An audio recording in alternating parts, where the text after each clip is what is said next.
the corridor. Grabbing her data pad, she followed. The control room was a flurry of activity. Commander Garrett Thorne stood at the center, his square shoulders tense as his sharp gaze flicked across the holographic display. Nico Jansen, the medic, hovered nearby, his hands twitching nervously.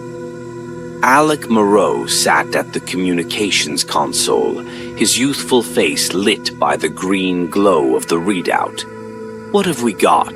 Marianne asked, stepping inside. "A signal," Alec said, his voice laced with disbelief. "Human, or at least it matches old Earth standard codes, but it's coming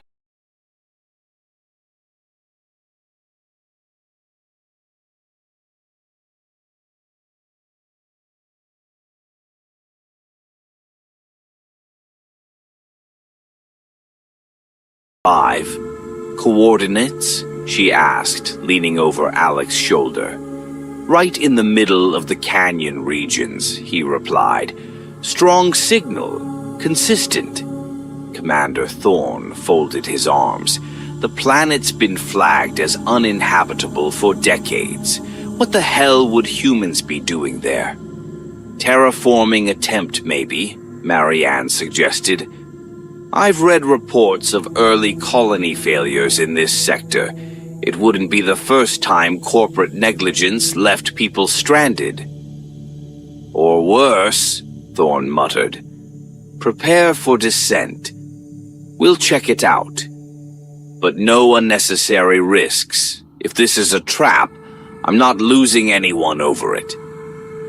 It didn't take long for the solstice to drop into the planet's orbit. From above, Erythra V was a swirling nightmare of red and gold, its atmosphere churning with violent storms. The canyon regions were visible as jagged scars, deep cuts in the planet's surface that glowed faintly with volcanic heat.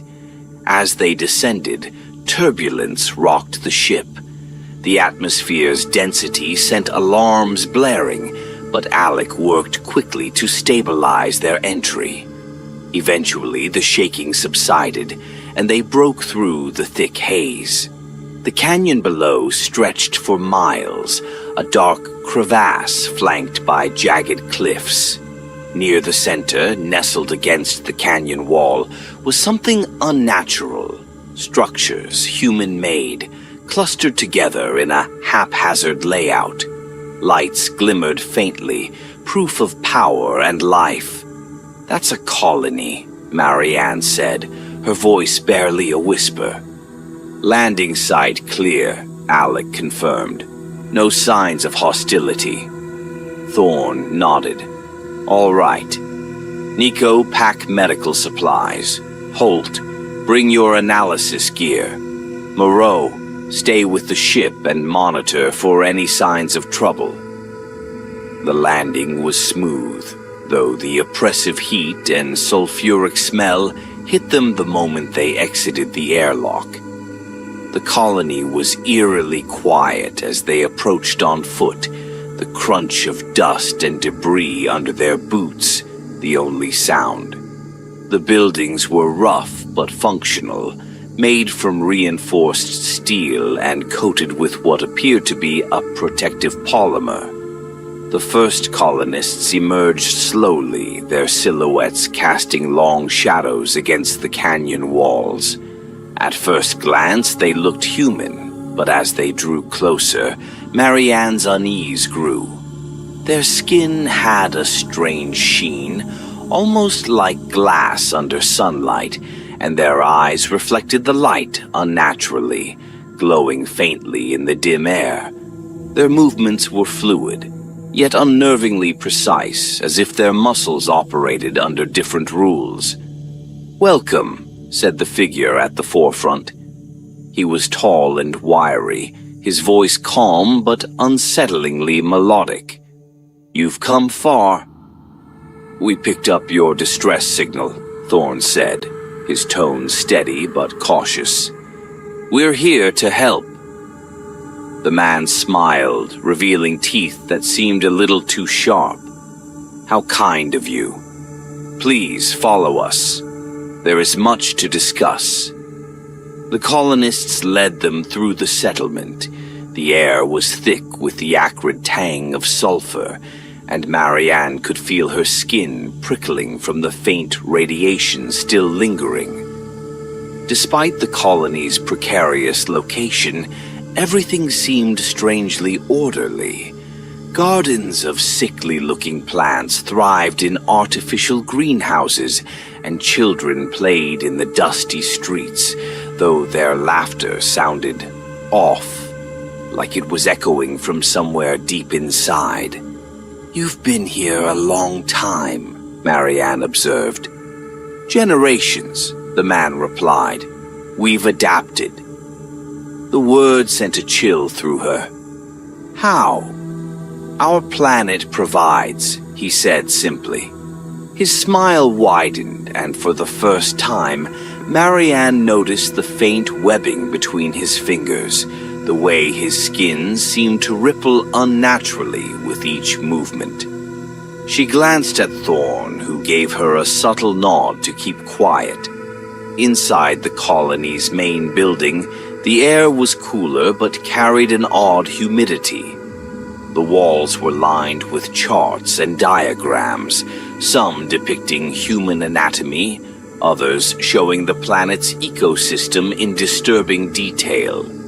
At the center of the room was a pool of sulfuric liquid, bubbling faintly. The colonists treated it with reverence, lowering objects and sometimes their hands into the liquid, seemingly unharmed. "What is this?" Marianne asked, unable to hide her fascination. "The tide," the man said softly. "It is the source of all. Without it, we would not have survived." Marianne exchanged a glance with Thorn. There was more to this colony than they had been told, more than anyone could have imagined. And something about the way the man spoke, with that strange, almost worshipful tone, made her stomach turn. "We'll need to gather more information," Thorn said, his voice tight. "For now, let's regroup. Thank you for your hospitality." As they were escorted back to their ship, Marianne couldn't shake the feeling that they were being watched, not just by the colonists, but by the canyon itself. There was a presence here, something ancient and alive. She glanced at the sulfur pools one last time, her scientific curiosity warring with a deep, primal fear. Something was terribly wrong, and they had only just scratched the surface.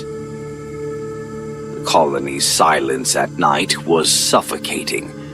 Dr. Marianne Holt sat alone in the ship's lab, hunched over a hollow table glowing with data. The genetic samples she had collected earlier from the colonists were processing, and what little information the scans had already revealed made her pulse quicken. She leaned closer, her brows furrowed, watching as the computer assembled a mosaic of the colonists' DNA. It didn't make sense. The colonists were undeniably human, but their genetic structure was riddled with anomalies, mutations that were far too complex and precise to have developed naturally. Whole sections of their genome had been altered, as if rewritten by an outside force. Muscles that could withstand extreme strain, nerve clusters that fired with impossible efficiency, skin that seemed almost impermeable to toxins. Marianne rubbed her temples. The changes weren't just adaptive, they were transformative.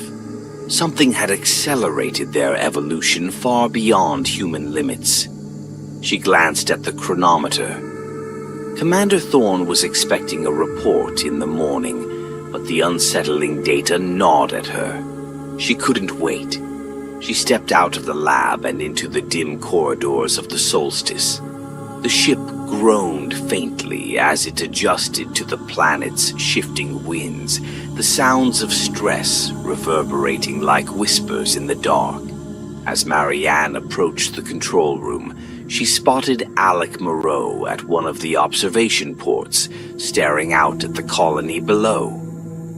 "You're up late," she said, startling him. He flinched and turned, his face pale in the dim light. "I couldn't sleep," he muttered, his voice shaky. "There's something wrong with this place?" Marianne nodded grimly, stepping up beside him. The colony's lights flickered faintly in the canyon below, casting long, distorted shadows against the jagged walls. "Have you noticed how they move?" Alec asked suddenly. "The colonists, I mean. It's like their bodies don't work the same way ours do." Marianne hesitated. She had noticed, but she hadn't said it out loud. The colonists' joints bent at angles that seemed unnatural, and their steps were too smooth, almost gliding. But it was more than just their movements. It was the way they seemed to occupy space, as if their very presence distorted the air around them. "They've adapted," she said finally, though the words felt hollow. "Their bodies have changed to survive here." Alec didn't respond. His gaze drifted back to the window. "I saw something earlier," he whispered, "near one of those pools they call the tide. Something under the water. It was moving." "What do you mean?" Marianne asked sharply. "It wasn't just the colonists," Alec said, his voice trembling. "There's something alive in those pools. Something big." The next day, Marianne joined the colonists at one of the sulfuric pools. The air was thick with the acrid stench of the liquid, making her throat burn and her eyes water.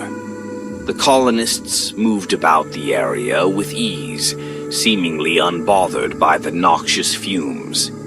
One of the colonists, a woman named Lyra, knelt at the edge of the pool. She plunged her bare hand into the bubbling liquid, pulling it out moments later completely unharmed. Marianne's stomach turned as she watched the woman's hand ripple unnaturally, almost as if the skin were shifting to accommodate the extreme heat. "It's a gift," Lyra said softly, noticing Marianne's horrified expression. "The tide provides for us." Marianne crouched down, trying to keep her voice steady. "What exactly is it?" "The tide, I mean." Lyra tilted her head, her glassy eyes catching the dim sunlight. "It is life," she said simply. "It feeds us, protects us. It becomes us." Marianne frowned. "Becomes you? What do you mean by that?" Lyra smiled faintly and dipped her hand back into the water. "You'll see." Before Marianne could press further, Alec appeared at her side, his face pale and drenched in sweat. "We need to leave," he hissed. "Now."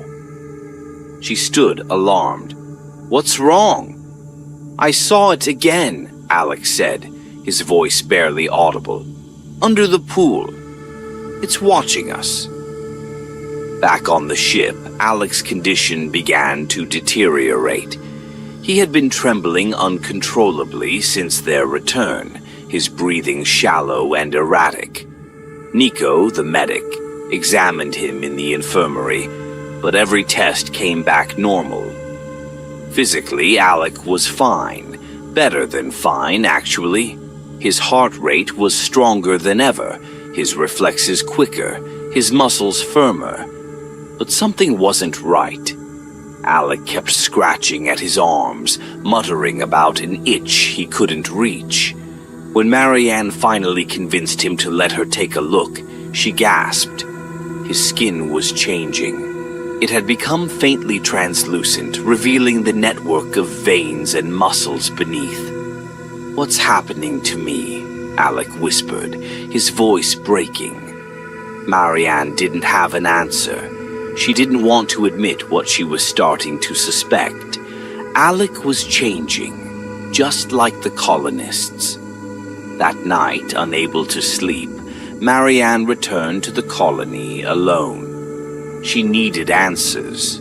The sulfur pools glowed faintly under the pale light of the planet's moons, their surfaces rippling with an unnatural energy. Marianne crouched at the edge of one, staring into the depths. The water was impossibly clear, revealing the jagged rocks below. And then she saw it. A massive pulsating organism lay embedded in the rock, its translucent flesh glowing with an eerie bioluminescence. Tendrils extended from its body, weaving through the rock and into the water like veins in a living creature. The tendrils pulsed faintly, as if carrying vital essence to the surface. Marianne's breath hitched. This was the tide. It wasn't just a pool of sulfuric liquid. It was alive, and it was spreading. She stepped back, her heart racing. But before she could retreat, she heard something behind her. Turning quickly, she found herself face to face with the colonists. Their glowing eyes reflected the faint light of the pools, and their movements were unnervingly synchronized. "You've seen it now," Lyra said softly, stepping forward. "Do you understand?" Marianne shook her head, her voice trembling. "What is it doing to you?" Lyra smiled. "It's making us better." Marianne took another step back. "It's changing you. It's not natural." "It is natural," Lyra said, her tone calm but unyielding. "It's part of this planet, and now it's part of us. Soon it will be part of you, too." Marianne turned and ran, their laughter echoing behind her like a low, predatory growl. The abandoned laboratory was buried deep within the canyon, half consumed by rock slides and overgrowth. The colonists hadn't mentioned it, but Marianne suspected that was deliberate. She and Commander Thorne had spotted its faint outline from the Solstice's aerial scans, a grid of sharp angles barely visible beneath layers of sediment.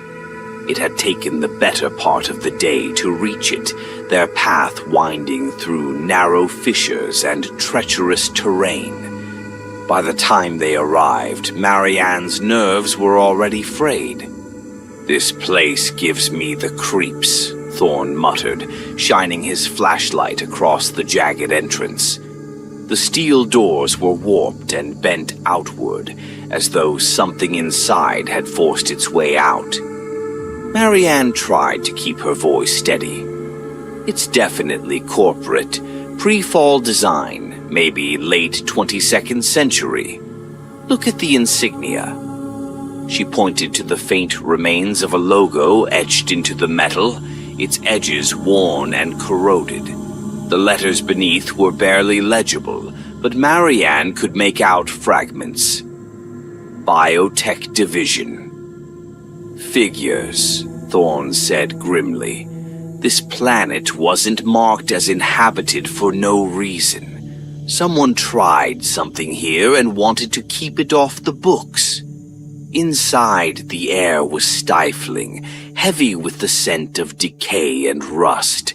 The main corridor stretched ahead, dimly lit by flickering emergency lights that somehow still clung to life after decades of abandonment. Cracked monitors lined the walls, their screens dark but etched with the faint outlines of corporate diagrams. As they moved deeper, the walls became cluttered with more disturbing images. Anatomical drawings, progress charts, and detailed studies of human physiology. Marianne paused in front of one display, brushing away the thick layer of dust with her sleeve. Beneath it was a chart of a human figure, annotated with strange symbols and alien terminology. Next to it was an overlay of what appeared to be a colonist's distorted form, longer limbs, expanded ribcage, and a dense web of alien tendrils woven through its nervous system. They were experimenting on the settlers, she whispered, her stomach twisting. Thorne stood next to her, his jaw tight. This wasn't a colony, it was a lab. The settlers weren't survivors, they were subjects. They pressed onward, the corridor opening into a cavernous central chamber. Here, the scope of the experiment became horrifyingly clear. Massive tanks lined the walls, each one cracked open or shattered, their contents long since evaporated. Inside some of the intact vessels, skeletal remains floated in viscous liquid, humanoid but grotesquely altered. Limbs extended far beyond normal proportions, spines curved unnaturally, and faces bore faint traces of humanity, twisted into something unrecognizable. Marianne's hand trembled as she approached one of the tanks. A plaque at its base read, Subject 23, Stage 4, Integration. What the hell is this? Thorne demanded, his voice sharp. Integration, Marianne murmured. They weren't just studying the organism in the pools, they were merging it with humans. The tide didn't evolve the colonists, it was forced into them. Why? Thorne asked. What were they trying to accomplish? Marianne gestured to a large console at the center of the room. Maybe we can find out. The console was partially functional, its screen flickering with fragmented data logs. Marianne worked quickly, bypassing layers of corrupted files until she found a series of audio recordings. She played the first one, her heart sinking as the voice of a tired, weary researcher filled the room.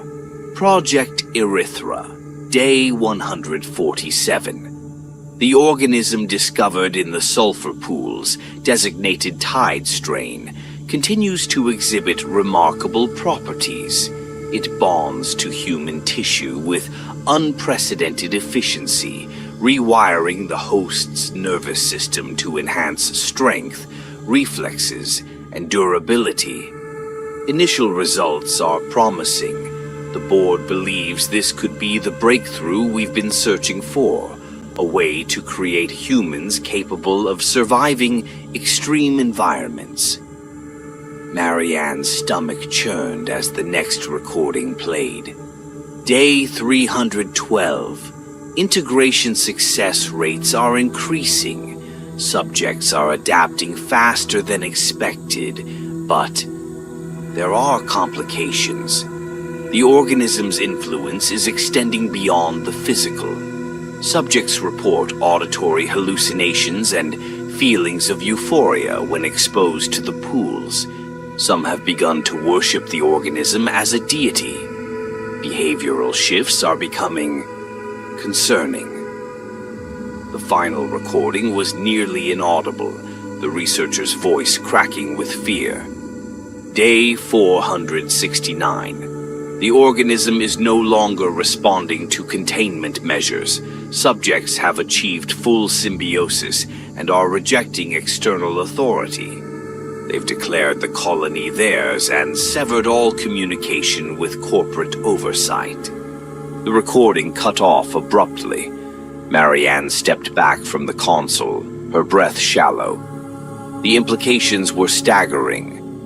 This wasn't just an experiment gone wrong, it was a catastrophic failure on a scale no one had foreseen. The colonists weren't victims, they were something else entirely now, something other. Thorne ran a hand over his face. This is bigger than us. We need to report this to command and get the hell out of here. Marianne hesitated. If we leave, they'll keep sending people. The tide will spread.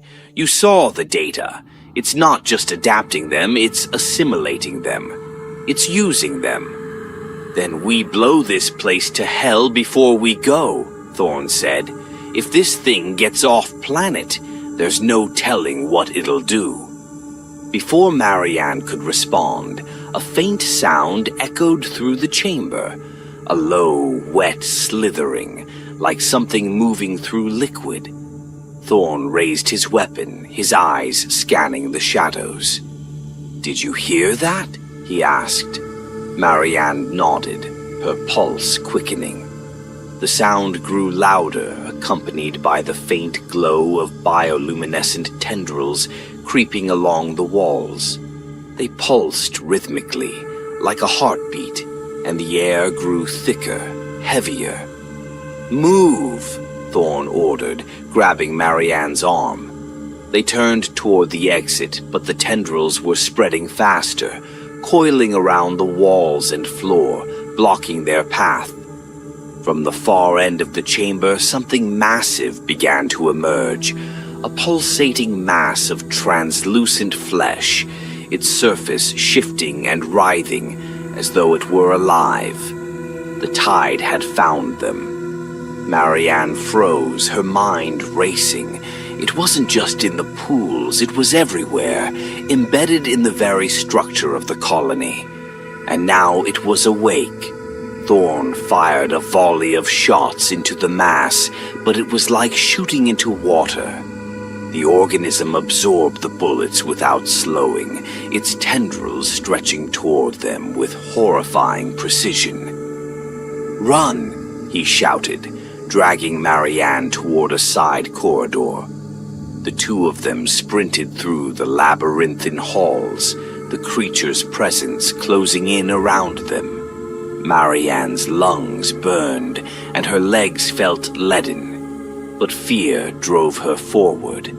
They burst into the open air, the harsh winds of the canyon stinging their faces.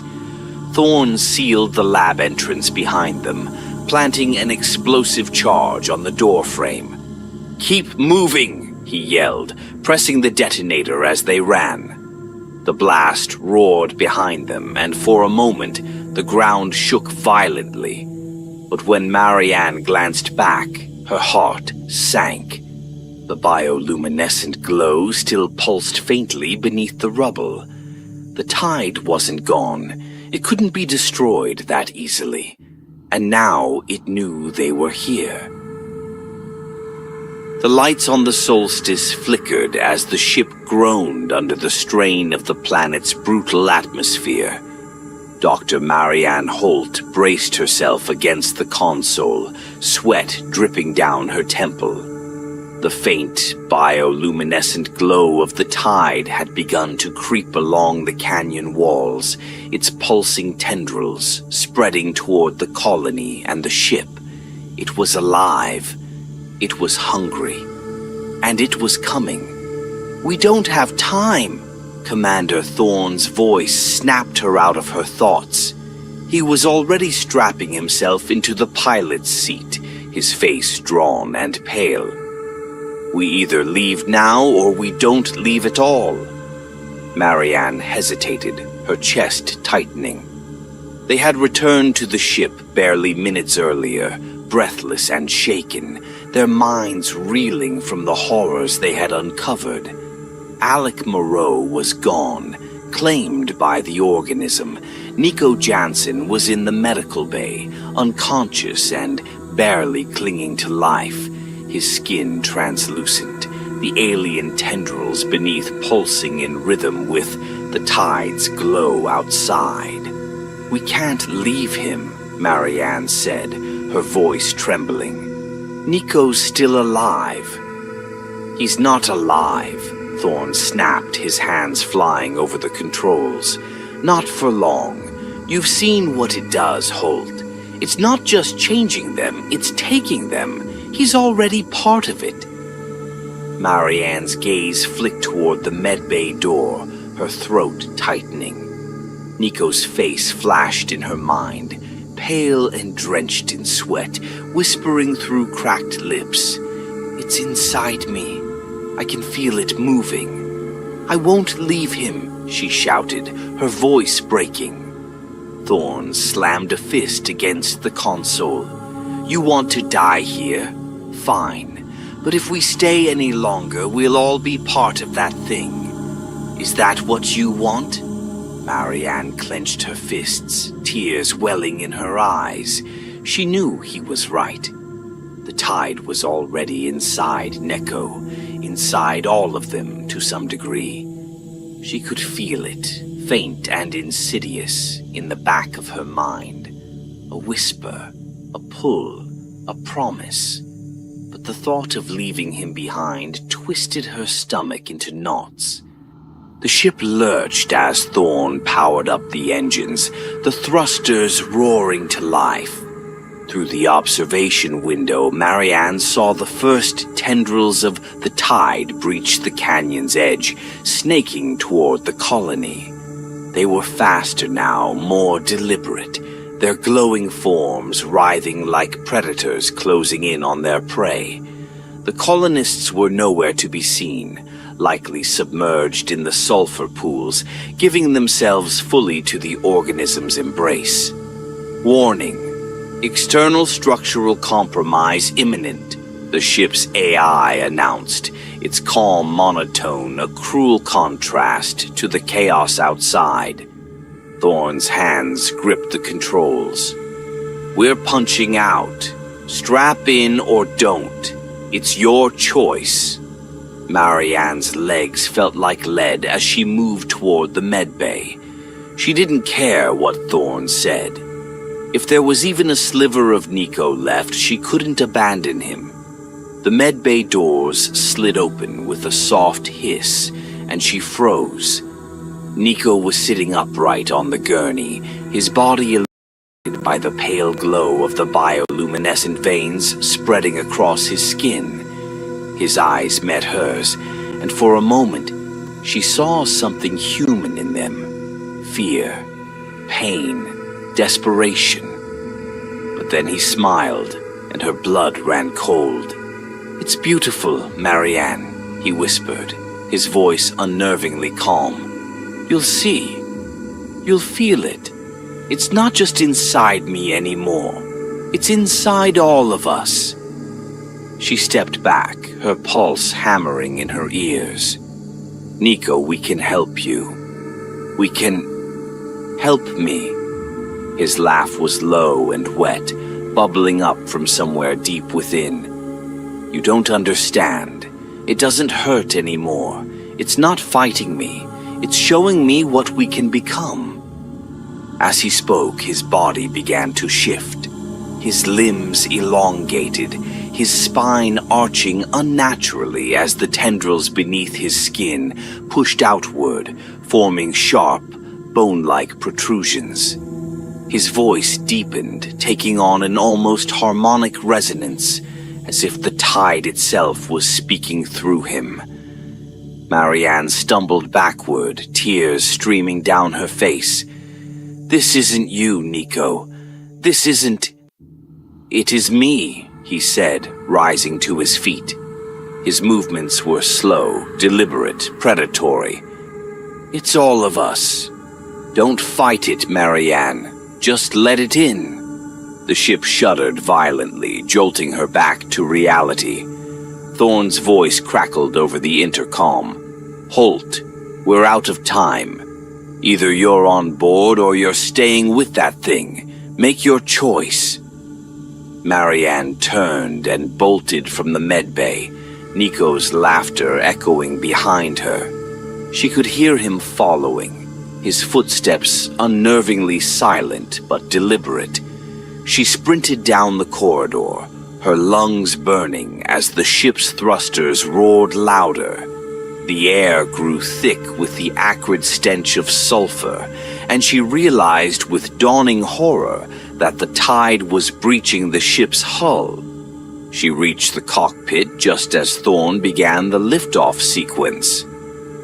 Close the hatch, she shouted, her voice hoarse. What about Nico? Thorn demanded, his hand hovering over the controls. She shook her head, tears streaming down her face. "He's gone." Thorn didn't hesitate. The hatch slammed shut, sealing them inside. The solstice roared as it lifted off, the engines straining against the planet's gravity. Marianne collapsed into a seat, her body trembling as she stared out the window. The canyon below was alive with light. The tide surged upward, its tendrils reaching toward the ship like the fingers of a drowning god, desperate to pull them back. The colony was gone, consumed by the pulsating mass of alien flesh. Marianne felt a pang of guilt, knowing they had left countless others behind. But there was no saving them. There never had been. The ship broke through the planet's atmosphere, and the oppressive glow of the tide finally faded. For the first time in hours, Marianne felt the weight in her chest begin to lift. She leaned back, closing her eyes, the hum of the ship's systems a welcome relief. But the whisper was still there. It was faint, buried in the back of her mind, but it was there. A promise. A pull. She opened her eyes and looked at her hands, turning them over slowly. Her skin looked normal, but she couldn't shake the feeling that something had changed, that something was changing. Thorn glanced at her from the pilot's seat. "You okay?" She nodded quickly, forcing a smile. "Yeah, just tired." He didn't press her, his own exhaustion evident. "We'll send the report to command when we're back in range. They'll quarantine the planet, maybe glass it from orbit. Make sure no one else stumbles onto that hellhole." Marianne didn't respond.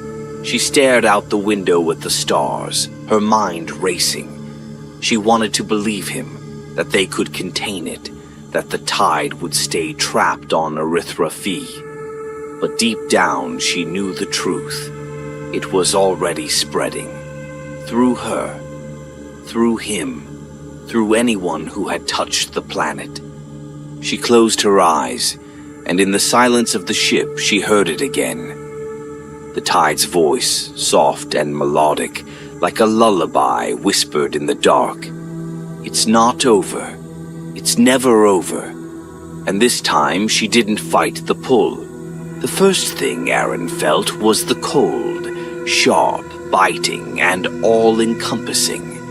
His breath hitched as the cryopod released him, the icy mist curling around his face as he gasped for air. He stumbled forward, his bare feet hitting the freezing metal floor with a muted thud. His muscles screamed in protest as blood sluggishly returned to them, and he collapsed onto his hands and knees, coughing violently. "Pod. Malfunction," he rasped, barely recognizing his own voice.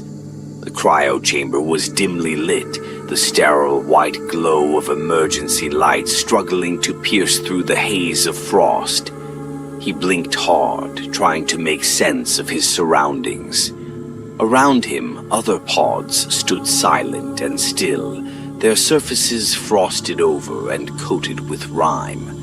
Then he saw it, a pod in the far corner, its glass shattered outward, jagged edges glinting in the faint light. He scrambled back instinctively, his heart pounding. Whatever had broken out was long gone, but the scene was wrong in a way he couldn't immediately process. He forced himself to stand, his legs trembling as he took a cautious step toward the broken pod. The frost wasn't just on the glass, it crept outward in jagged crystalline patterns, almost as if the pod had exploded with cold itself. Inside, where a body should have been, there was only a twisted mass of ice and something else. Something organic, half-formed, its surface slick with frozen condensation. Aaron's stomach churned, and he turned away, bile rising in his throat. A soft hiss behind him made him whip around, his pulse spiking. Another pod was opening, its seals releasing a cloud of freezing mist into the chamber. Aaron's breath quickened as he saw a figure stumble out, a woman clutching her arms as she shivered violently. Her teeth chattered as she looked at him, her dark hair damp with frost. "Well, where are we?" she stammered, her voice trembling. Aaron rushed to her side, grabbing a thermal blanket from the emergency kit mounted near the pod. "You're okay," he said, though his own voice betrayed him. "You just woke up. What's your name?" "Celeste," she managed, wrapping the blanket around herself. "Dr. Celeste Morgan. I was on the research team. What happened? This chamber shouldn't be this cold." "I don't know," Aaron admitted. "Something's wrong. The pods. They're opening on their own." As if on cue, another pod hissed and began to release its occupant. Aaron and Celeste exchanged a panicked glance. The man who stumbled out this time was much worse off. His skin was pale, almost translucent, and his veins glowed faintly blue beneath the surface. He collapsed immediately, and Aaron rushed to check his pulse. "He's freezing," Aaron muttered, pressing his fingers against the man's icy skin. "This doesn't make sense. The pods are supposed to keep us alive, not this." Celeste knelt beside him, her eyes scanning the man's body with clinical precision. "This isn't hypothermia," she said, her voice hollow. "It's like his body temperature dropped far beyond survivable levels. Look at his hands." Aaron followed her gaze and felt his stomach turn.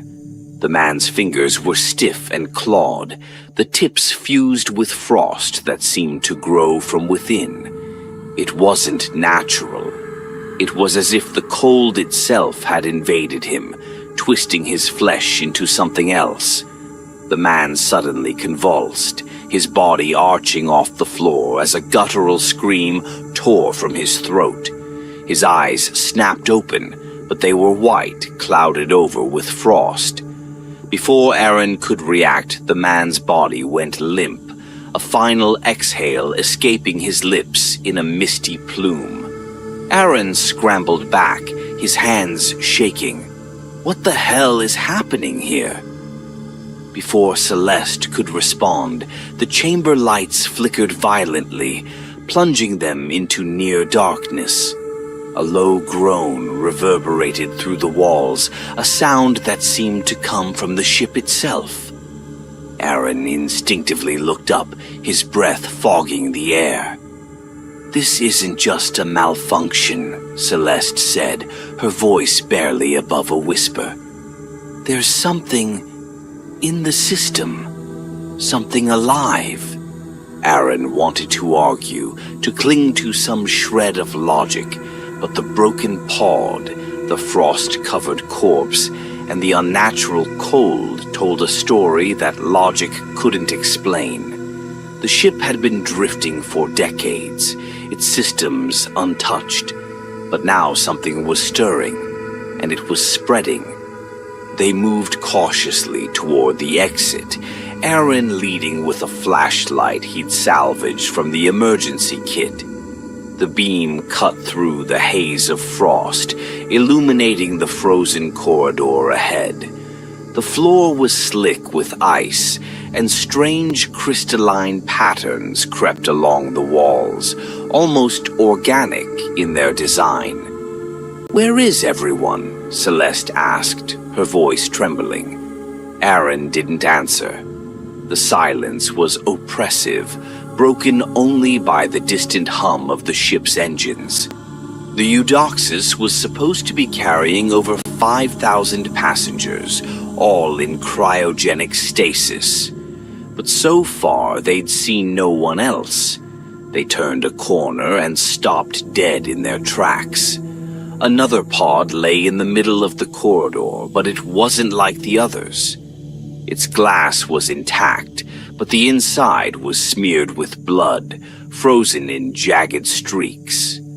Aaron's breath hitched as he noticed the cracks in the glass, as if something had been pounding on it from the inside. A sudden sound, a wet, cracking noise, came from behind them. Aaron spun around, his flashlight darting across the corridor. For a moment he saw nothing, just the empty hall and the frost creeping along the walls.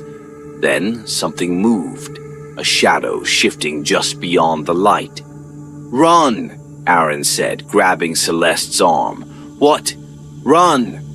They bolted down the corridor, their footsteps echoing against the frozen metal. The sound behind them grew louder, a scraping, chittering noise that sent shivers down Aaron's spine. He didn't dare look back. The corridor opened into a larger chamber, the ship's mess hall, now eerily quiet and coated in frost. Tables and chairs were overturned, their surfaces glinting with ice. Celeste stumbled to a stop, gasping for breath, while Aaron turned to face the way they had come, his flashlight shaking in his hand. The noise stopped. "What was it?" Celeste asked, her voice barely audible. Aaron didn't answer. His flashlight swept the corridor, but nothing moved. The silence stretched on, broken only by their ragged breathing. Then, just as he began to lower the flashlight, he saw it. A shape barely visible in the frost, a figure crouched low to the ground, its limbs unnaturally long and thin. Its head tilted slightly, as if it were watching them. Aaron's blood turned to ice. "We need to keep moving," he said, his voice shaking. As they backed away, the figure began to move, its frozen limbs cracking with each step. It moved slowly, deliberately, and Aaron realized with dawning horror that it wasn't entirely human. Something had been on the ship long before they woke up, and now it was awake too. Aaron and Celeste crept through the frozen corridors of the Eudoxus, their every step echoing ominously in the oppressive silence. The flashlight in Aaron's hand flickered occasionally, its beam barely cutting through the haze of frost that hung in the air like a suffocating shroud. They hadn't encountered the creature again since the mess hall, but its presence lingered like a shadow, filling the ship with a palpable sense of dread. "We need answers," Celeste muttered, hugging the thermal blanket closer around her trembling frame. "There has to be something in the data logs, something to explain what's happening here." Aaron nodded but didn't speak. He couldn't shake the image of the crouched figure. Its elongated limbs and unnatural movements burned into his mind.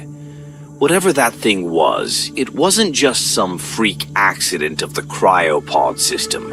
It was deliberate, designed. They reached the command deck, the doors hissing open reluctantly, their motors groaning in protest against the cold. Inside, the bridge was a scene of desolation.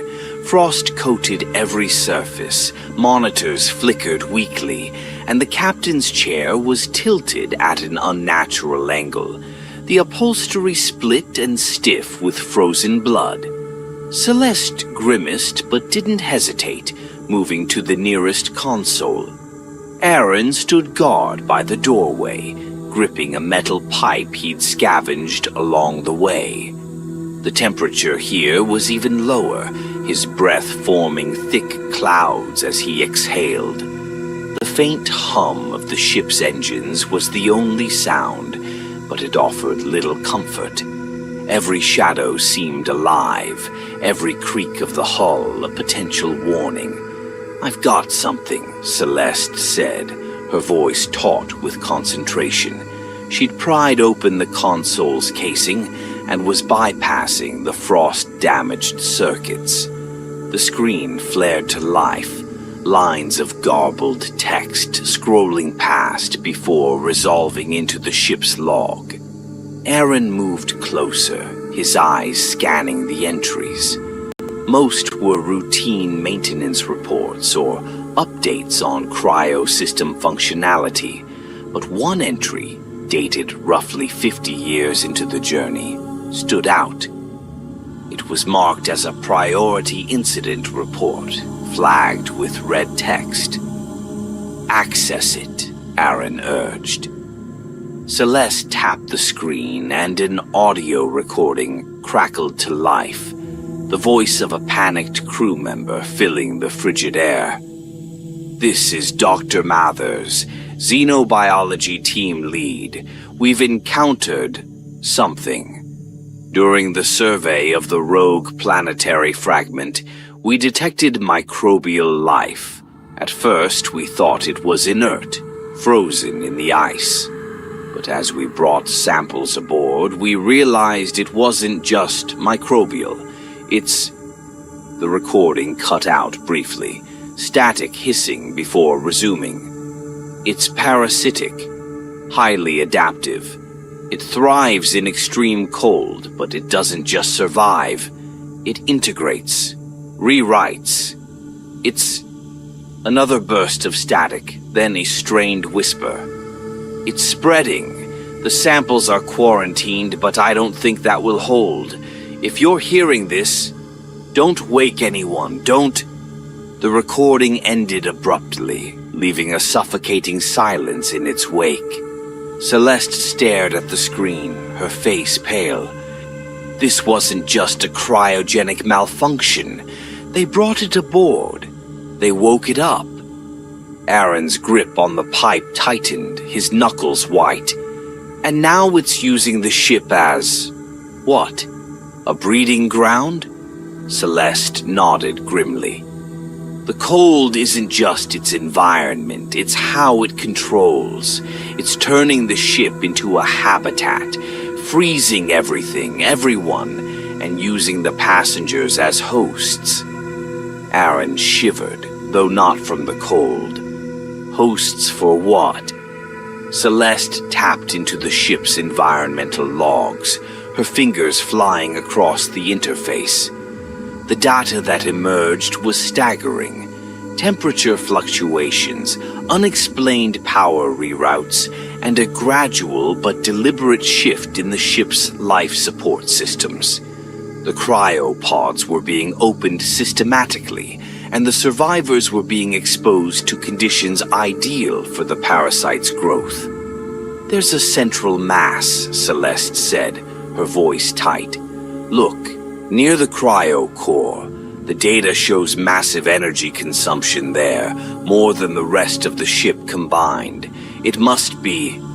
A loud, wet crack echoed through the bridge, cutting her off. Both of them froze, their eyes darting toward the doorway. For a moment, there was nothing but silence. Then came the sound of something dragging across the floor, a slow, deliberate scrape that grew louder with each passing second. Aaron motioned for Celeste to stay quiet as he edged toward the doorway, the pipe raised in trembling hands. He peered out into the corridor, his flashlight beam dancing across the walls. At first, he saw nothing. Then, just at the edge of the light, he caught a glimpse of movement. A figure slumped against the wall, its body twitching erratically. It was Cade. "Cade," Aaron whispered harshly, stepping closer. The man looked up, and Aaron's stomach churned. Cade's face was a mask of frost, his eyes pale and glassy. Ice-like tendrils sprouted from his arms, embedding themselves into the wall as if they were part of him. His mouth moved, but the sound that came out was distorted, a garbled mix of words and static. "Help! Me!" Cade rasped, his voice a guttural echo. "It's inside." Before Aaron could respond, Cade's body convulsed violently. The tendrils ripped free from the wall, sending shards of ice flying. His limbs twisted unnaturally, the frost spreading across his skin like wildfire.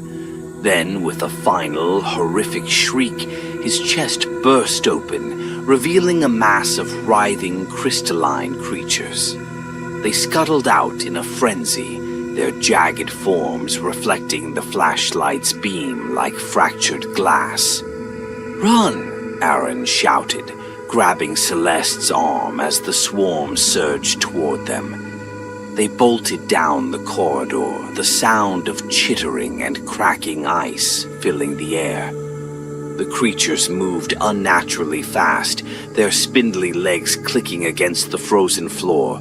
Aaron felt one of them brush against his leg and swung the pipe wildly, shattering it into shards, but more swarmed to take its place. They rounded a corner and ducked into a maintenance hatch, slamming it shut just as the creatures reached the door. The sound of their claws scratching against the metal was deafening, but the hatch held. Aaron and Celeste collapsed against the wall, gasping for breath. "This isn't just an infection," Celeste said, her voice shaking. "It's an ecosystem. The parasite isn't just using us, it's building something bigger. Something we can't stop." Aaron looked at her, his jaw clenched. "We have to stop it. If we don't, there won't be anything left to save." In the suffocating silence that followed, the sound of the creatures outside slowly faded. But the realization lingered, chilling them more than the cold ever could. Whatever was happening aboard the Eudoxus was far from over, and the worst was yet to come. Aaron tightened the grip on his makeshift weapon as he led the way through the icy labyrinth of the Eudoxus. The dim emergency lights cast pale glows on the frozen walls, refracting off jagged shards of ice that seemed to pulse faintly with life. Each breath hung in the air like a specter, a constant reminder of how far the temperature had dropped. Behind him, Celeste followed closely, her scanner clutched tightly in her hands, its screen flickering with readings. Neither of them fully understood, but both feared. They had found others, 4 survivors barricaded in the engineering section. Captain Ruth Kepler was among them, her face lined with exhaustion and fear. The others, 2 technicians and a medic, looked no better, their eyes sunken, their movements sluggish. The cold was seeping into them all, not just physically, but mentally. It was as though the ship itself was draining their will to live. Ruth had explained the dire situation as they huddled together around a dying heat lamp. "The cryo core isn't just malfunctioning," she said, her voice low. "It's been taken over. That thing is growing there, feeding on the systems, spreading through the ship. Every time the core cycles, it sends out more of whatever this is." Aaron had nodded grimly. The evidence was everywhere. The walls that seemed alive, the creatures that stalked them, the people who had turned into twisted monstrosities. "We have to stop it," he said. "Shut down the cryo core. Vent it into space." Ruth had hesitated, her jaw tightening. "If we do that, we'll lose life support completely. This ship will be uninhabitable." "It already is," Celeste had replied, her voice like ice. "If we don't do this, there won't be anyone left to save." Now, as they made their way toward the core, Aaron couldn't shake the feeling that the ship was watching them. The frost on the walls seemed to shift and ripple in their wake, as if something was crawling just beneath the surface. The low hum of the engines was drowned out by the faint, rhythmic cracking of ice. A sound that felt alive, deliberate. "We're close," Celeste said, glancing at her scanner. Her breath came in shallow bursts, visible in the freezing air. "The core is just ahead." Aaron nodded, motioning for the others to stay quiet. They moved cautiously, their footsteps muffled by the frost-covered floor. As they rounded a corner, the corridor widened into a cavernous chamber, and they stopped in their tracks. The cryo core loomed before them, a monstrous amalgamation of ice and flesh. What had once been a sleek, cylindrical structure was now barely recognizable. Pulsing veins of crystalline growths twisted out from the core, spreading like a web across the walls and ceiling. Embedded within the ice were bodies, dozens of them, some partially fused with the growths, their faces frozen in expressions of agony. The veins seemed to pulse in time with the ship's systems, each beat sending a faint tremor through the floor. "My God," Ruth whispered, her voice trembling. "What is this?" "It's evolving," Celeste said, her eyes fixed on the horrific sight. "It's using the ship to build itself. The core is... it's like a womb." Aaron felt bile rise in his throat. "How do we destroy it?" Celeste scanned the area, her hands shaking as she adjusted the settings on her device. "The coolant lines," she said finally. "If we rupture them, it'll destabilize the whole system. The core will collapse, and we can vent the remains into space." "What about the creatures?" one of the technicians asked, his voice barely above a whisper. "They'll come for us." "They're already here," Ruth said, her gaze fixed on the shadows that moved at the edges of the chamber. Aaron turned, his flashlight cutting through the dim light. The creatures emerged slowly, their bodies grotesquely twisted, their limbs jagged and crystalline. They moved with a terrible grace, their movements eerily synchronized, like predators circling prey. "Move," Aaron shouted, raising his weapon. He swung at the first creature that lunged at him, the pipe connecting with a sickening crack that sent shards of ice and flesh flying.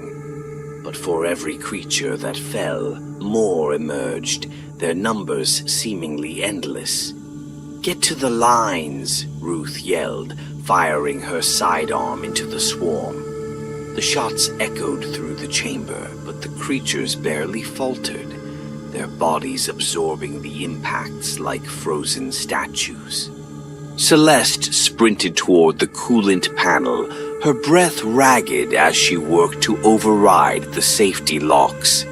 Aaron and Ruth fought desperately to hold the creatures back, their makeshift weapons shattering against the relentless tide. One of the technicians was pulled down, his screams cutting off abruptly as the creatures tore into him, their icy limbs piercing flesh with horrifying efficiency. "I need more time," Celeste shouted, her fingers flying across the controls. "We don't have time," Aaron yelled back, swinging wildly at a creature that had gotten too close. His arms burned with exertion, and his vision blurred from the cold, but he kept fighting. He wouldn't let it end here. With a final, desperate cry, Celeste slammed her fist onto the control panel. "Got it! The lines are ruptured. Get out of here!" The room shuddered violently as coolant sprayed into the air, freezing almost instantly and coating everything in a thick layer of frost. The creatures shrieked, their bodies convulsing as the temperature plummeted further. The pulsing veins of the cryocore began to crack and splinter, the entire structure groaning as it buckled under the pressure. go, Ruth shouted, grabbing Aaron and dragging him toward the exit. Celeste followed, her scanner clutched tightly to her chest as they ran. Behind them, the cryo core collapsed in on itself, a deafening roar filling the chamber as the system began to vent into space. They didn't stop running until they reached the safety of the engineering section. Aaron collapsed against the wall, his chest heaving as he struggled to catch his breath. The others were in similar states, their faces pale and drawn. "Did we do it?" one of the survivors asked, his voice trembling. Aaron looked at Celeste, who checked her scanner. "The core is gone," she said, her voice hollow. "But the ship, it's dying. Life support is failing. We don't have much time." Ruth nodded grimly. "Then we find the emergency shuttle and get the hell out of here." As they gathered what supplies they could carry, Aaron glanced back down the corridor, where the faint sound of cracking ice still echoed. The core might be gone, but the ship was still alive, still fighting to claim them. And in the cold, unrelenting depths of space, there was no room for mercy. Aaron could barely feel his legs as they stumbled through the frozen corridors of the Eudoxus. The ship shuddered beneath them, its dying systems groaning as the ruptured cryo core destabilized the vessel further. Frost had begun to creep over the walls faster now, as though the ship itself was succumbing to the infection. Each breath he took was shallow and ragged, the cold gnawing at his lungs like a living thing. "We're almost there," Ruth shouted over the growing cacophony of groaning metal and distant cracking ice. Her voice was strained, her usually firm resolve barely holding against the overwhelming sense of doom pressing down on all of them. Aaron clutched his side, his shirt damp with blood that was beginning to freeze. The gash he'd taken during the fight with the creatures was worsening, and though Celeste had done what she could to slow the bleeding, he could feel his strength fading with each step. Still, he pushed forward. They were so close to the emergency shuttle, he couldn't falter now. Celeste ran ahead, her scanner in hand, the device now little more than a flickering mess of readouts. "The shuttle bay is just through here," she called, her breath clouding in the freezing air. She glanced back at Aaron, worry etched into her pale face. The group rounded the final corner, and there it was. The emergency shuttle, its hull coated in frost but intact. A faint, green-ready light blinked above the hatch, the first sign of hope they'd seen in what felt like hours. "Come on," Ruth yelled, motioning for them to hurry. Aaron staggered toward the shuttle, his vision blurring. He could feel the frost creeping up his legs, could hear the faint cracking sound of ice forming beneath his skin. His hands trembled as he gripped the railing at the hatch, hauling himself inside. Celeste was already at the control panel, working to boot up the shuttle's systems. "Pre-flight sequence initiated," she muttered, her fingers flying over the controls. "We've got 5 minutes until launch. If the systems hold." "They'll hold," Ruth said, though her voice lacked conviction. She turned to Aaron, who had slumped into one of the seats, his face pale and drenched in sweat. "How bad is it?" Aaron shook his head.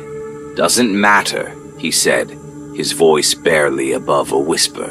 "Just get us off this ship." Celeste's head snapped up suddenly, her eyes wide with alarm. "Something's coming," she said, her voice trembling. Ruth moved to the hatch, peering out into the corridor. At first, there was nothing. just the frost-covered walls and the distant groan of the ship's failing systems. Then she saw it. A shadow moving through the mist, its shape shifting and unnatural. The creatures were still coming, their jagged, crystalline forms undeterred by the destruction of the core. "Seal the hatch," Ruth shouted, slamming the controls. The door hissed shut just as one of the creatures lunged forward, its clawed limbs slamming into the metal with a deafening crash. Inside the shuttle, the tension was suffocating. The creatures clawed at the hatch, their distorted cries echoing through the small cabin. Aaron clenched his fists, willing himself to stay conscious.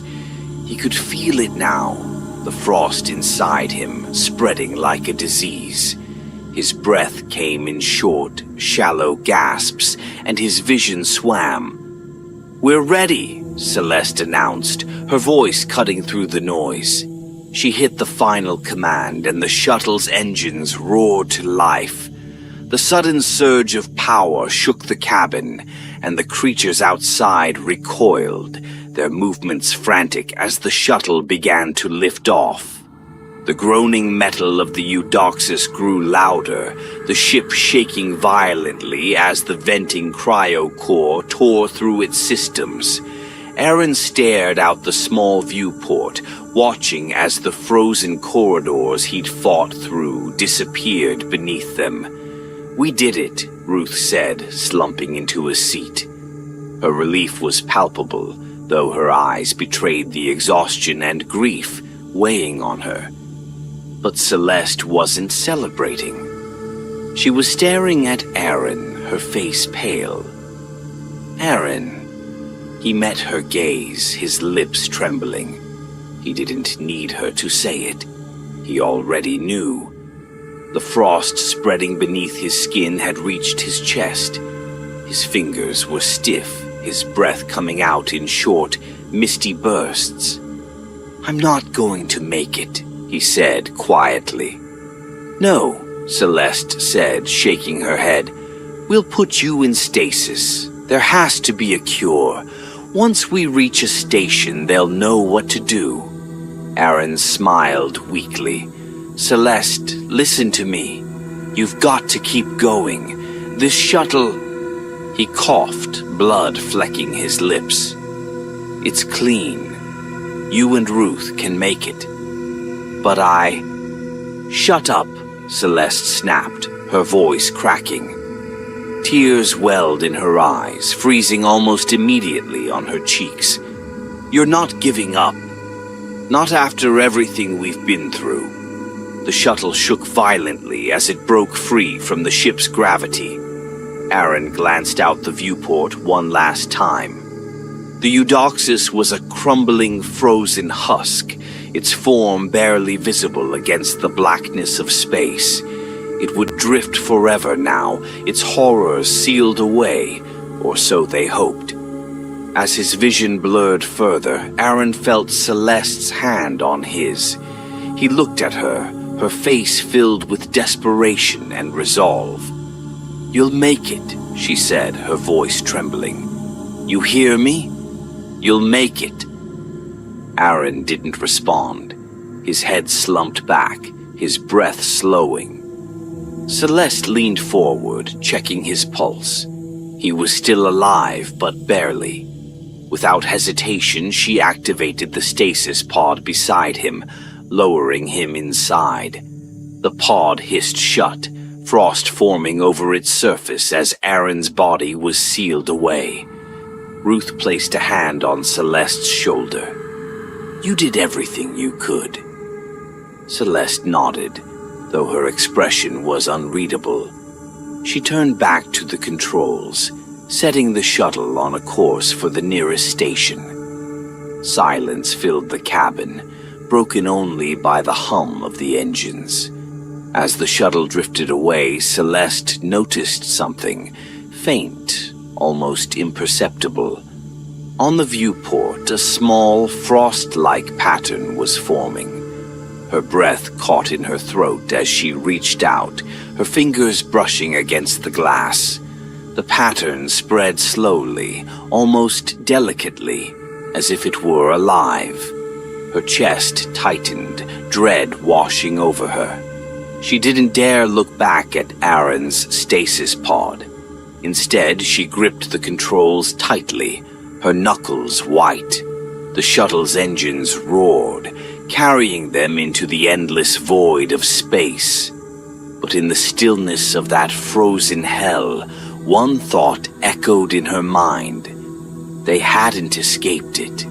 They had brought it with them. The Stellar Nomad was a ship held together by patches and prayers. Its crew of 8 were as battered as the vessel itself, worn down by years of scraping a living at the galaxy's edges. They weren't explorers by choice, but desperation made them bold. The uncharted planet, designated only as XG-227, was a last-ditch effort, a beacon of hope in the yawning void. The anomaly their sensors had picked up promised something ancient and valuable, buried beneath layers of ash and rock. The ship shuddered as it cut through the thick atmosphere, its engines straining against gravity and turbulence. Outside the viewport, a dead world stretched endlessly, barren plains of cracked earth, jagged mountains clawing at a blood-red sky, and blackened rivers that seemed to shimmer with an oily sheen. It was a hostile planet, the kind that whispered warnings in every gust of toxic wind. "Keep her steady," Dr. Saren Kyle said, gripping the armrests of her chair.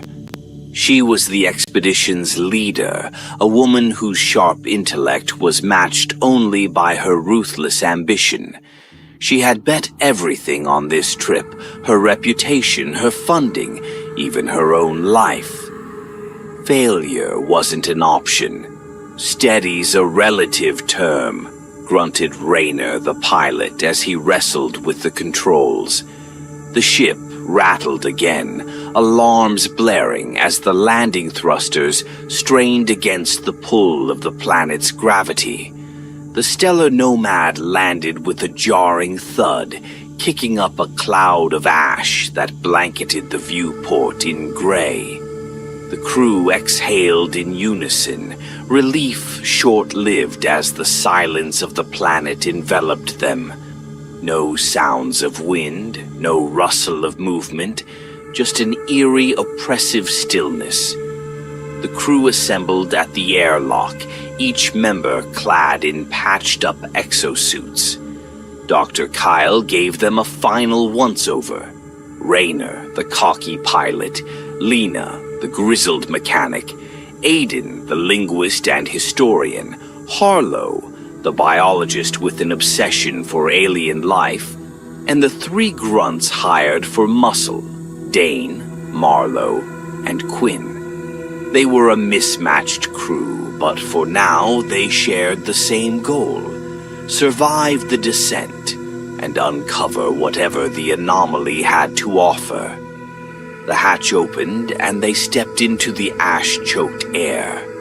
Their suit filters whirred softly, but the oppressive atmosphere pressed down on them nonetheless. The landscape was even more barren than it had appeared from orbit, cracked, lifeless soil stretching out in every direction. Yet their scanners were clear. The anomaly was directly beneath them. They set to work uncovering the entrance. The digging was grueling, the ash clinging to their suits and clogging their tools.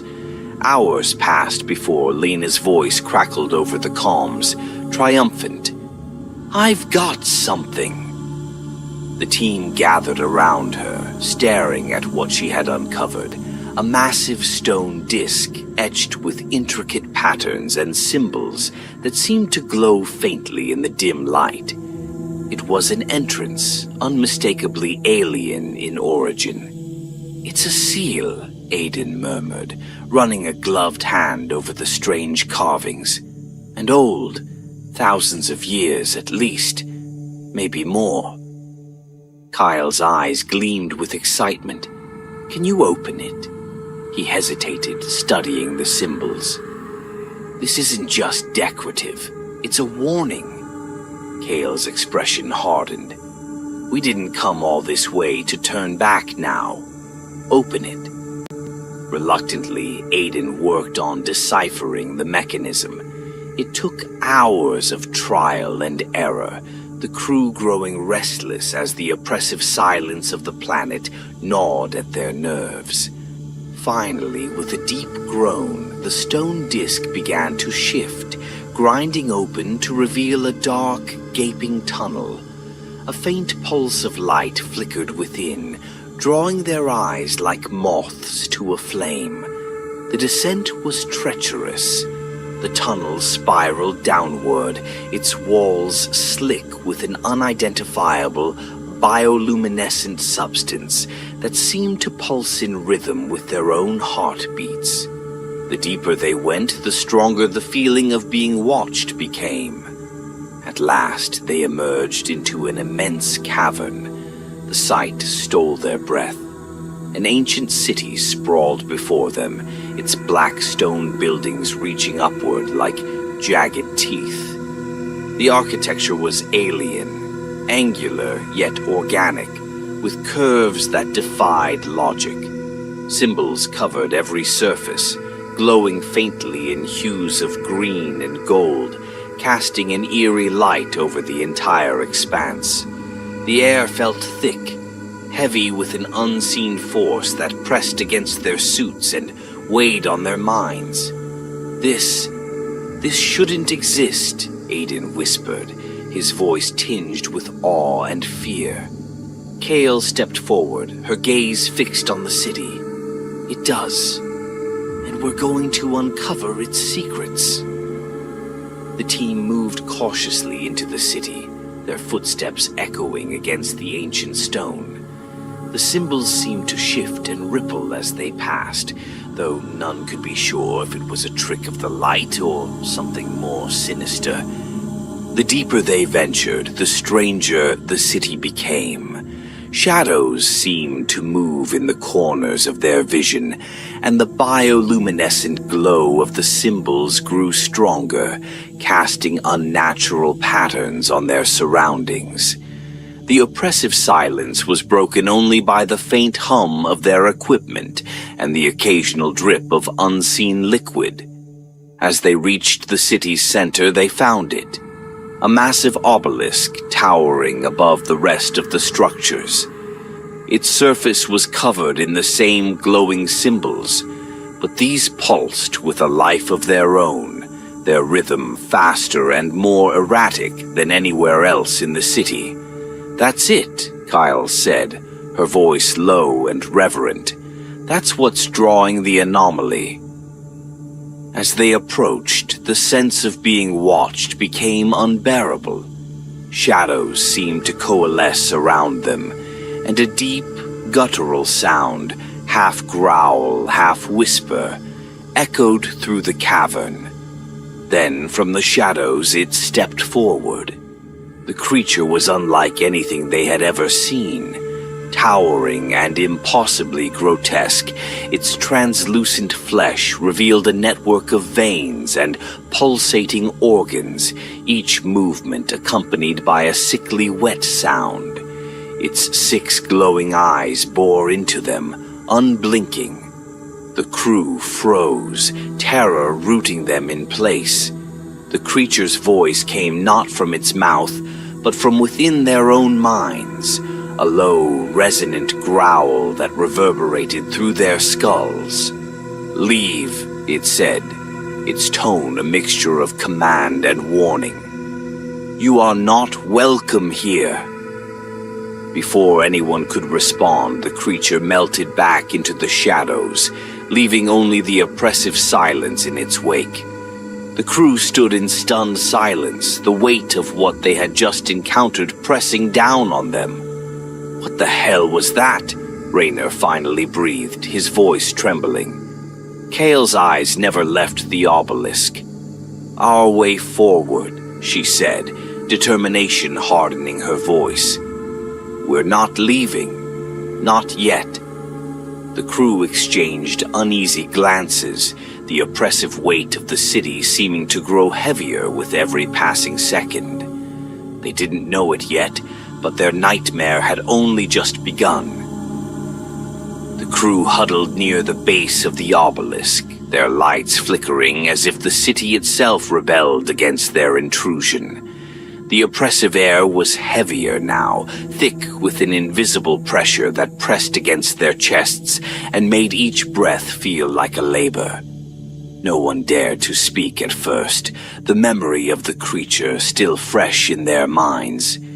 Its voice, the way it had bypassed their ears and burrowed straight into their skulls, lingered like an unwelcome echo. "Do you think it's gone?" Lena whispered, her hands gripping her tool belt with white-knuckled force. "Doubt it," muttered Rayner, his eyes darting toward every shadow. "Things like that don't just disappear."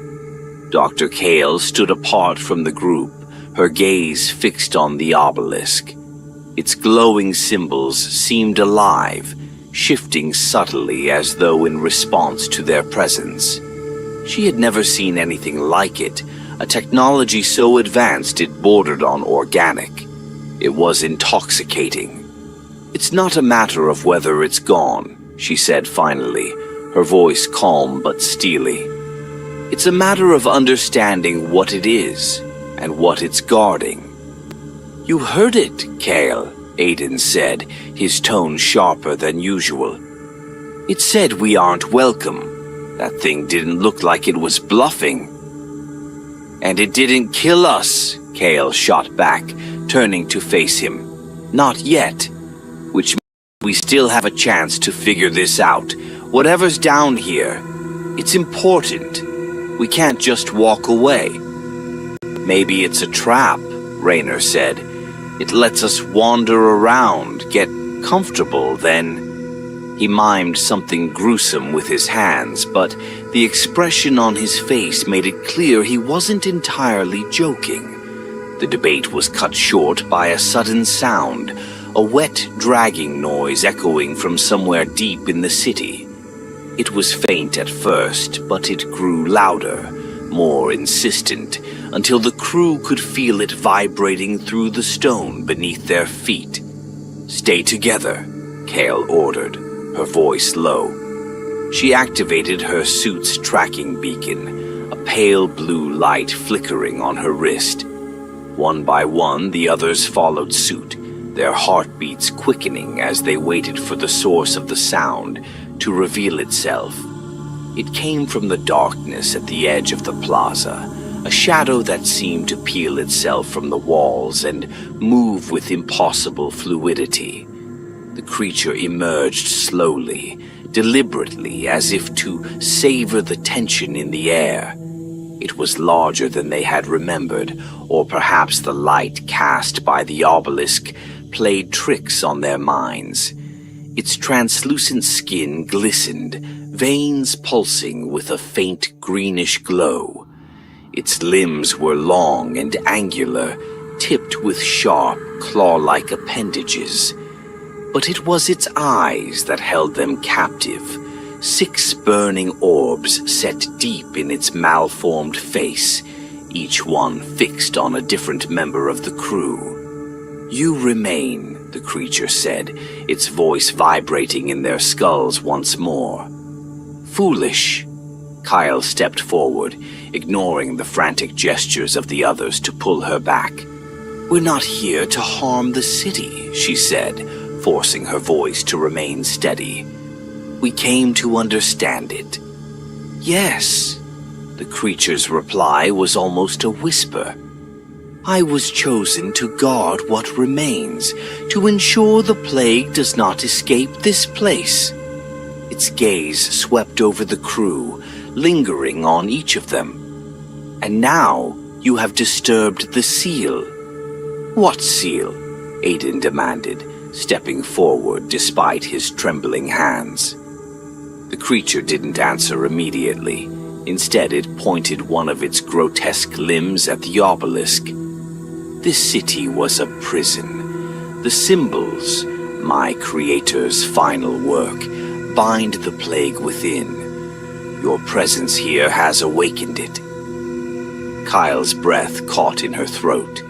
The glowing symbols, their movement, their rhythm had changed. They weren't just glowing, they were pulsing. Is it active? Harlow asked, her voice barely above a whisper. Not fully, the creature said, but soon. Your intrusion accelerates it. The city knows you are here. A sharp, metallic clang echoed through the cavern, followed by another, closer this time. The crew turned in unison, their lights sweeping over the darkened streets. Shapes moved in the shadows, shambling, twisted forms barely discernible in the flickering beams. The plague, the creature said, its voice grim. It stirs. What do we do? Lena asked, panic edging her voice. You leave, the creature growled. Now, or you die. Before anyone could argue, the creature stepped back into the shadows, its translucent form blending seamlessly with the darkness. The sound of its departure was almost as chilling as its presence, wet, dragging, and deliberate. The crew stood frozen, the weight of the Protector's words sinking in. For the first time, Kale hesitated, her determination shaken. What now? Raynor asked, his voice brittle. Kale's jaw tightened. She looked at the obelisk, at the shifting symbols, and then back to the dark streets where the shambling forms grew closer. We find out how to stop it, she said, her voice hardening once more. Before it's too late. No one argued, though the fear in their eyes said everything. The city was waking up, and whatever horrors it held, they were only just beginning. The first sign that something was terribly wrong came just hours after the Protector's warning. The crew had retreated to a central structure near the obelisk, barricading themselves inside what appeared to be a vast hall, with vaulted ceilings and walls etched with the same glowing symbols that covered the city. The walls pulsed faintly, their light dim and sickly, as though the city itself were exhaling its last breaths. It started with Quinn. He sat against the wall, head tilted back and breathing heavily. The others assumed it was exhaustion from the day's events, but when Lena checked on him, she recoiled. Quinn, what the hell is that? She asked, her voice trembling. He opened his eyes, and the crew gasped. Veins darkened and swollen snaked beneath his skin, pulsing faintly in rhythm with the symbols on the walls. His eyes were bloodshot, the sclera nearly black, and sweat poured down his face in streams. I don't feel right, he stammered, his voice slurred as though he were drunk. Kyle crouched beside him, her expression unreadable. What are you feeling? Heat, Quinn muttered. It's like it's crawling under my skin. Burning. He clawed at his arm, peeling back the sleeve of his suit. The skin beneath was mottled, patches of it translucent, revealing an unsettling network of veins and faintly glowing tissue. Get him out of the suit, Harlow said, rushing over. We need to see how far this goes. But as they pulled off his suit, the full extent of the changes became horrifyingly clear. His chest and arms were riddled with the same translucent patches, and his skin looked thinner, stretched taut over muscles that seemed to pulse unnaturally. What the hell is happening to him? Raynor demanded, backing away as Quinn convulsed. It's the plague, Aiden said quietly, his face pale. The Protector said we'd disturbed the seal. It must have infected him somehow. But we haven't touched anything, Lena shot back, her voice rising in panic. How is this happening? Harlow examined Quinn as he writhed, her hands trembling. It's not just physical, she said grimly. Look at his eyes. He's losing himself. Quinn suddenly stopped convulsing, his body going limp. For a moment, the crew dared to hope it was over. Then he opened his eyes, and they were no longer human. His pupils were elongated, glowing faintly, and his gaze was alien, predatory. He lunged with inhuman speed, grabbing at Lena's arm and snarling like a feral animal. She screamed, wrenching herself free as Raynor and Dane tackled him to the ground. Hold him, Cale barked, her voice cutting through the chaos.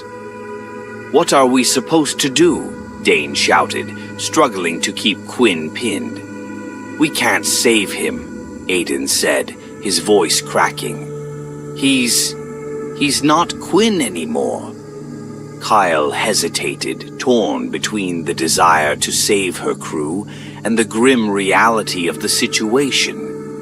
Before she could respond, Quinn let out an unearthly shriek, his body convulsing violently. His flesh began to tear, his limbs elongating unnaturally as his screams devolved into guttural growls. The others scrambled back as Quinn's body twisted and reshaped itself, his human form replaced by something monstrous. His jaw distended, sharp teeth glinting in the dim light, and his elongated limbs ended in jagged claws. He crouched on all fours, his glowing eyes locked onto the crew with an unnatural hunger. "Run!" Kyle shouted. The creature that had once been Quinn leapt toward them, but a blast from Dane's rifle sent it skittering back, hissing. The crew bolted, their footsteps echoing as they fled into the labyrinthine streets of the city. They didn't stop running until they were certain the creature wasn't following. When they finally slowed, their breaths coming in ragged gasps, the weight of what had just happened began to sink in. "This isn't just a disease," Harlow said, clutching her knees as she tried to catch her breath. It's something else. Something alive. "It's the city," Aiden said, his voice hollow. "It's part of the city. Or the city's part of it. I don't know, but it's not just a plague. It's alive. Then why aren't we all turning into that?" Raynor asked, motioning back toward the direction they'd come. "We might be," Harlow said grimly. "We don't know how it spreads. It could be in the air, the light, the symbols, anything." "We need to find answers," Cale said, her voice firm despite the fear in her eyes. "The Protector knows what's happening. It knows how to stop this. If it wanted to help, it would have done it already," Raynor muttered. "Maybe it needs us to prove we're not just trespassers," Cale said. "We have to make it see we're here to fix this, not destroy it."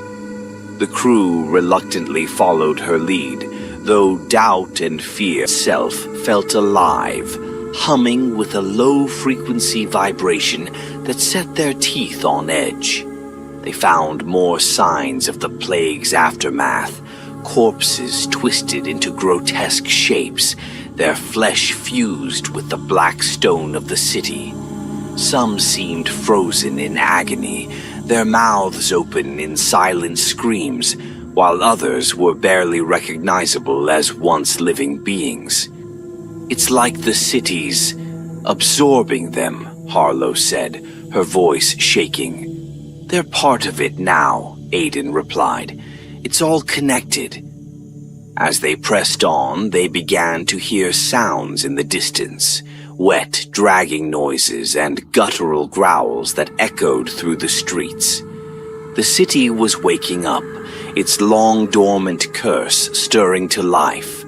Kyle led them toward what appeared to be another central structure, its entrance flanked by towering statues of the ancient race that had built the city. Their features were eerily similar to the Protectors, though less monstrous, their faces frozen in expressions of grim determination. "This is it," Kyle said, her voice barely above a whisper. "We'll find answers in here."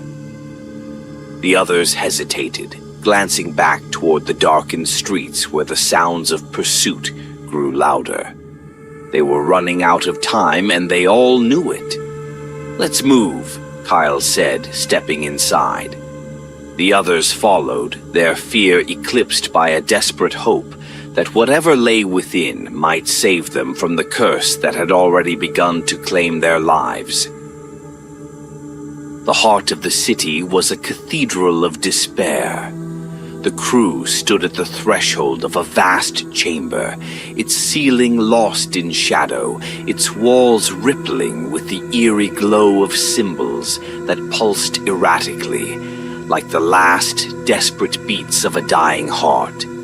The obelisk they had seen earlier now extended deep into the chamber, its towering spire piercing through a massive, circular mechanism embedded in the floor.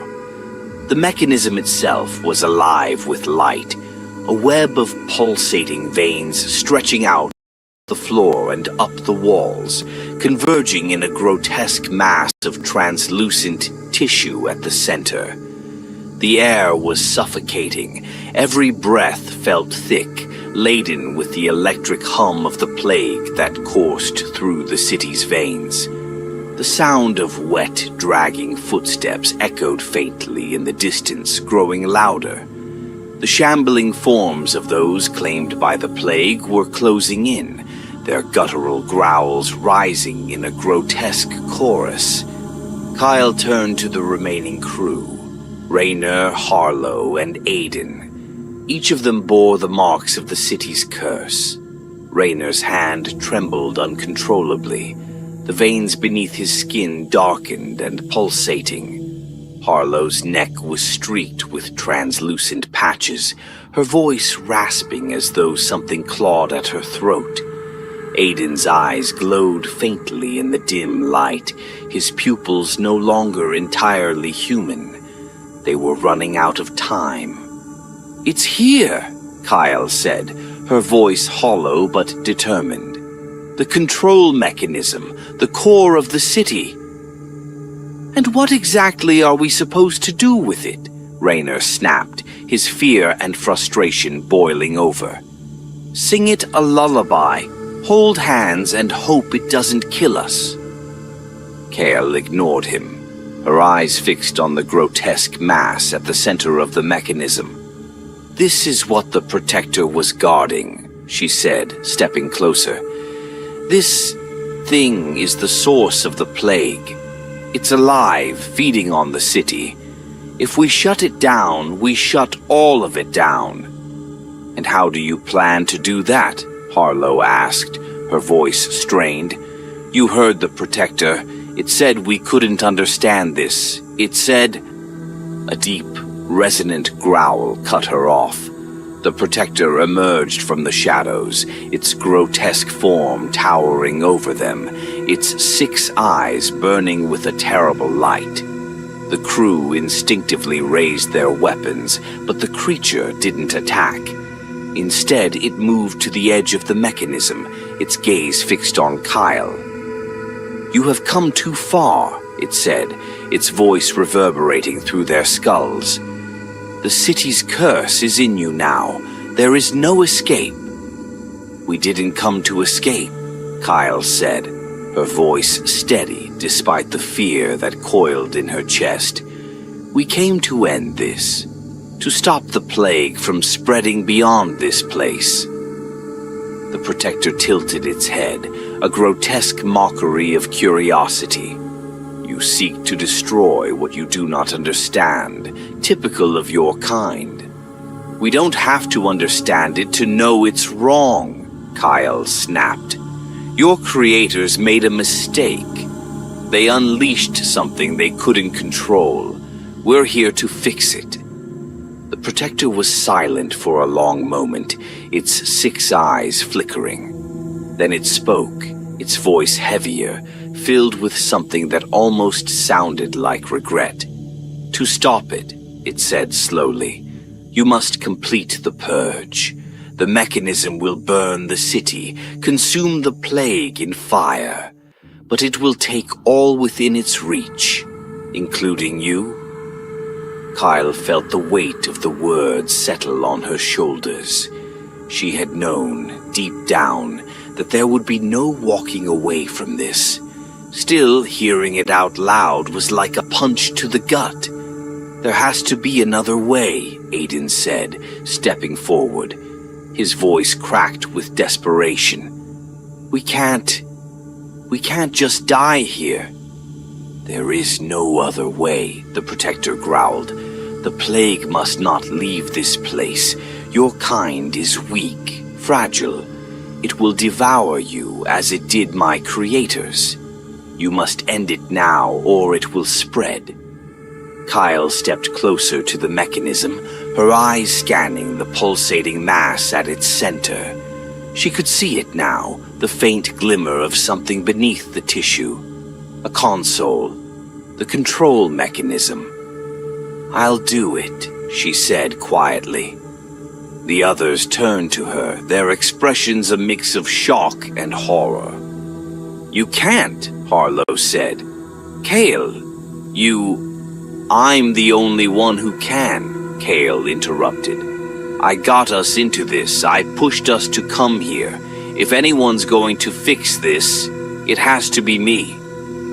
She took a step toward the mechanism, but the Protector blocked her path, its claws flexing. You misunderstand, it said. The mechanism requires more than your life. It requires your essence. Your transformation must be complete. Only then will the mechanism awaken. Kale froze, the meaning of its words sinking in. She glanced down at her own hands, her fingers trembling as faint patches of translucence began to spread across her skin. She could feel it now, the city's curse working its way through her veins, reshaping her from the inside out. You're saying I have to let it finish, she said, her voice barely above a whisper. The Protector said nothing, but its silence was answer enough. Kyle turned to the others, her heart aching at the fear and despair etched into their faces. You need to get back to the ship, she said. Now. We're not leaving you, Raynor said, his voice rough. You don't have a choice, Kyle said, her tone hardening. If we fail here, this plague doesn't just take us. It takes everything. The entire galaxy. You need to survive. You need to make sure this never happens again. Harlow's eyes filled with tears, but she nodded. Aiden opened his mouth to argue, but closed it again, his shoulders slumping in defeat. Kale turned back to the mechanism, her footsteps slow but deliberate. The Protector stepped aside, watching her with something that almost resembled respect.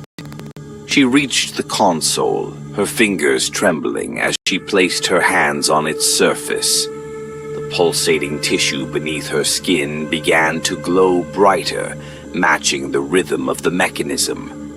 Pain lanced through her body as the transformation accelerated, her limbs twisting, her skin peeling away in patches to reveal the glowing veins beneath. The mechanism roared to life, the symbols on the walls flaring with blinding light. The ground shook, and a deafening hum filled the chamber as the purge began. Kale turned one last time, her gaze meeting the crews as they stood at the doorway. Go, she said, her voice cracking. They ran, their footsteps echoing in the cavernous chamber as the light consumed everything. Kyle closed her eyes, letting the pain take her, letting the transformation complete. She felt herself becoming part of the city, her consciousness merging with its ancient, pulsing rhythm. And as the purge reached its crescendo, she felt a strange sense of peace. The city burned, its structures collapsing into ash and light. The plague was consumed, its tendrils writhing in a final, desperate death throe. The crew reached the surface just as the ground beneath them began to cave. They scrambled into the stellar nomad, the ship shuddering as it lifted off. Through the viewport, they watched the city implode, its light fading into darkness. In the silence that followed, no one spoke. The weight of what they had lost and what they had saved hung heavy in the air. But as they drifted into the void, Rayner noticed something, a faint, pulsing light on the surface of his hand. The curse, it seemed, was not so easily left behind.